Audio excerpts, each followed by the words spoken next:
Simula na naman.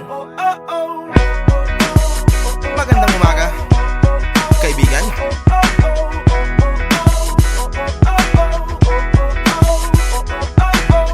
Eto na naman tayo bago simula. Huminga ng malalim, alisin ang kaba. Tapos na ang kahapon, pwede na yan itapon. Wag lang ang mga araw, dapat yan ay ibaon. Katulong mo sa panibagong hamon. May paparating na bagong alon. Pwede kang lamunin o pwede mong sabayan. Yung aral